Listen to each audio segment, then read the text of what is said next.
Assalamualaikum warahmatullahi wabarakatuh. Nama saya Salman Zaki dari kelas 11 MIPA 1. Di sini saya akan menjelaskan tentang dampak dari pendudukan Jepang di bidang politik. Jepang telah menjajah Indonesia selama 3,5 tahun, dan selama kurun waktu tersebut, Jepang telah menyengsarakan rakyat dengan berbagai kebijakan yang diterapkan. Dalam bidang politik, Jepang menerapkan beberapa kebijakan, antara lain seperti melarang penggunaan bahasa Belanda, pembentukan organisasi sebagai sarana dakwah, membentuk pemerintahan militer dengan tentara dan angkatan laut Jepang, mengharuskan sekiri di setiap upacara bendera yang memberi penghormatan kepada Tokyo dengan membungkuk 90 derajat kepada Kaisar Jepang Tennohika, menyusun pemerintahan sesuai keinginan Jepang. Pada masa pendudukan Jepang, pemerintahan militer Indonesia terdiri dari Angkatan Darat dan Angkatan Laut. Pemerintahan militer ini berkedudukan di Darat Vietnam dan dipimpin oleh Panglima tertinggi Jepang di Asia Tenggara. Tentara bermarkas di Batavia dan meliputi Jawa dan Madura. Tentara Sumatera ditempatkan di Bukit Tinggi. Pada masa pendudukan Jepang mendirikan organisasi dengan tujuan sebagai alat propaganda untuk kepentingan Jepang. Untuk lebih mengetahuinya, ada 12 contoh organisasi yang didirikan oleh Jepang di Indonesia, antara lain seperti Masyumi, 3A, Putra, Jawa Hokokai, Keibodan, Heiho, Seinendan, Shuishintai, Fujinkai, Kakukotai, Kenpetai, dan Peta. 12 organisasi ini didirikan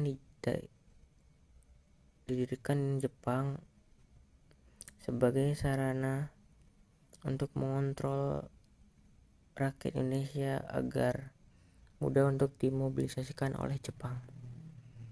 Namun organisasi tersebut gagal, dan justru kelompok bisnis menggunakannya sebagai platform untuk melakukan gerakan nasional. Kebijakan Jepang di bidang politik yang keras membangkitkan semangat juang bangsa Indonesia, khususnya kaum nasionalis, untuk segera mewujudkan cita-cita Indonesia merdeka. Kekalahan Jepang dalam Perang Pasifik mulai terlihat pada tahun 1944. Amerika Serikat mampu mendorong armada Jepang ke Pasifik. Keadaan ini mendorong Jenderal Kinikai Kaiso untuk menyajikan kemerdekaan kepada rakyat Indonesia pada bulan September 1944. Rakyat Indonesia berhak mengibarkan bendera merah putih bersama bendera Jepang.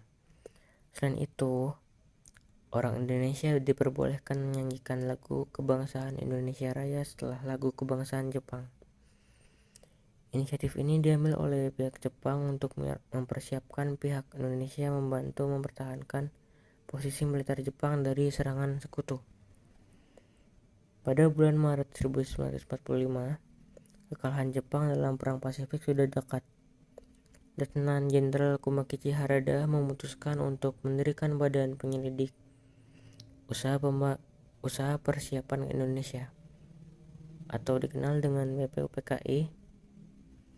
BPUPKI memiliki 60 anggota warga negara Indonesia dan 7 perwakilan Jepang.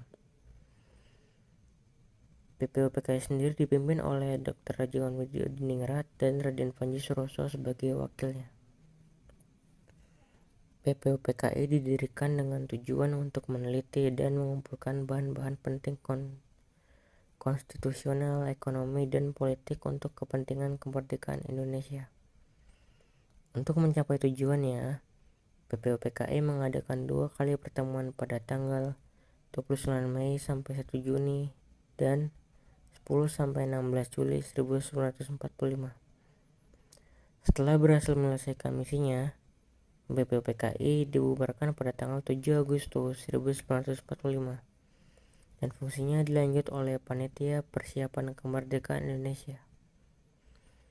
PPKI beranggotakan 21 orang yang mewakili Jawa, Sumatera, Sulawesi, Kalimantan, Bali, Nusa Tenggara, etnis Tionghoa, dan Jepang.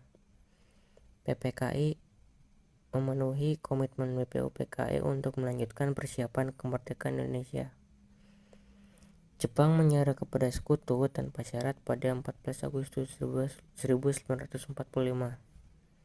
Pernyataan kekalahan Jepang ini disampaikan langsung oleh Kaisar Hirohito melalui siaran radio nasional. Efek pendudukan Jepang yang terus dirasakan hingga saat ini adalah masuknya semangat nasionalisme dan penghapusan diskriminasi terhadap etnis siswa yang bisa hadir pada zaman sekarang.